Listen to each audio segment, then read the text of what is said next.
তুমি কি কি কিনেছো আজকে?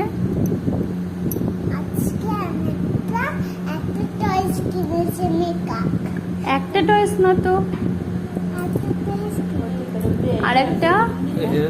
ও আচ্ছা, তারপরে আর আর কি কিনেছো? ড্রেস কিনেছো কিছু? একটা ড্রেস কিনেছি, লেহেঙ্গা। কি কালারের lehenga? Light light colour lehenga. তাই? পছন্দ হয়েছে তোমার? হ্যাঁ, আবার কি? আমি একটা দোকানে এসেছি, আমি একটা বার্গার খাবো। তা আমাকে না বসে পড়েছে, তা আমাকে দেখো আবার বাড়ি এসে সেই খেলনাগুলো নিয়ে বসেও পড়েছে। দেখো কিভাবে মেকআপ সেট কিনেছে পুতুলের, খুব মন দিয়ে খেলা করছে। ভিডিওটি ভালো লাগলে লাইক শেয়ার সাবস্ক্রাইব